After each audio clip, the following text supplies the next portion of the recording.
Hello everyone, কেমন আছেন সবাই? চলে এলাম একটি ছুটির দিনের ব্লগ নিয়ে। ভিডিওটা ভালো লাগলে সবাই একটু লাইক কমেন্ট করে দেবেন। আর উইকেন্ড হোক, কেন জানি না সকালে ঘুমই ভাঙতে চায় না। রাতে ঘুম আসে না আর সকালে ঘুম ভাঙে না।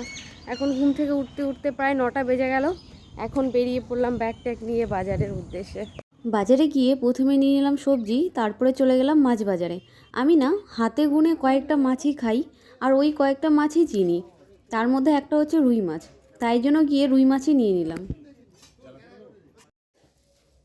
বাজারে করে চলে এলাম, কিন্তু এখনো ঘুম ভাঙেনি। চোখগুলো এখনো ফুলে আছে। আজকে অনেক কিছু বাজার করেছি, মাছ, শাক, সবজি। এই যে আমার বাজার। এখন ব্রেকফাস্টটা করে নিই, তারপরে রান্না করব লাঞ্চের জন্য। জলখাবারের জন্য আমি বানিয়েছিলাম আলুর পরোটা। ছুটির দিন তো, তাই মনে হলো একটু আলুর পরোটা করি। খেতে বেশ ভালো লাগে, অনেক দিন বানানো হয়নি। সেটার ভিডিওটা আর এখানে আমি দিইনি, কারণ আমার কাছে ভিডিওর কালেকশন খুব কম থাকে। পরে পোস্ট করার জন্য আর ভিডিও পাই না, তাই জন্য সেটা আর এখানে আমি দিইনি। আর কথা বলতে বলতে এইদিকে আমার মাছ ধুয়ে মাছ ভাজাও হয়ে যাচ্ছে প্রায়। আর আমি সাইডে না সবজি কাটছিলাম, না হলে পরে একসাথে করে উঠতে পারবো না। আজকে ভাবলাম আলু আর কাঁচা কলা দিয়ে মাছের ঝোল করব। তো ফট করে মাকে ফোন করে রেসিপিটা শুনে নিলাম কী করে করতে হয়। এর আগে আমি কখনো করিনি। আর মা আমাকে বলেছিল কাঁচা কলাটা কেটে একটু হলুদ দিয়ে মাখিয়ে রাখতে, নাহলে তরকারিটা কালো হবে। সেটা করতে আমি ভুলে গেছিলাম। তাই জন্য দেখো আমার তরকারিটাও কেমন যেন একটু কালো কালো হয়ে গেছে। তরকারি কালো হোক যাই হোক, খেতে কিন্তু মন্দ হয়নি। মায়ের মতো টেস্ট না হলেও মন্দ হয়নি।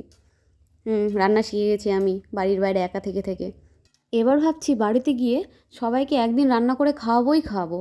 বাড়ির বাইরে একা থাকি তো, সব কিছু একা করি। তাই জন্য বাড়িতে গেলে মা আর কিছু করতে দেয় না। মা বলে বাইরে তো সবই করিস একা, বাড়িতে এসছিস তুই রেস্ট কর। এদিকে আলু, পেঁয়াজ, বেগুন আর মাছের তেল দিয়ে একটু ভেজে নিলাম।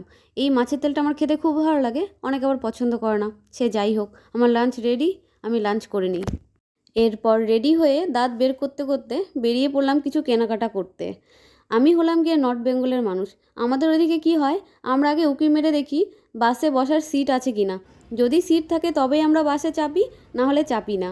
আর এখানে পুরোটাই উল্টো, কারণ এখানকার মানুষজন খুবই বিজি। সবাই কিছু না কিছু কাজের জন্য বাড়ির বাইরে বেরোচ্ছে, তাই জন্য হয়তো বাসে এতটা ভিড়। যাই হোক, চলে গেলাম বাজার, কিছু কেনাকাটা করলাম। এদিকে আমি কিছু কানের দুল নিয়ে নিলাম, কারণ সামনে আমার দাদার বিয়ে আছে, বিয়ে বাড়ি যাব। মার্কেটে গিয়ে একটা দোকান চোখে পড়লো, যেখানে দোকানদার ছিল না, একটা কিউট বেড়াল বাচ্চা উঠে বসেছিল।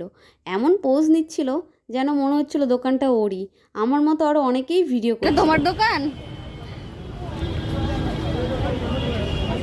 এটা ওর দোকান। ওই দেখ, ও বাবা কি পোজ।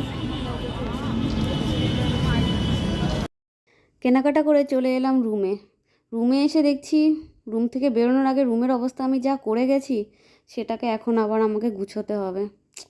সেটা দেখে আর ভাল লাগছে না, মনে হচ্ছে যেন এর ওপরই আজকে ঘুমিয়ে পড়বো। যাই হোক, রুমটাকে গুছিয়ে নিয়ে ডিনার করে ঘুমিয়ে পড়ি। টাটা সবাইকে, গুড নাইট।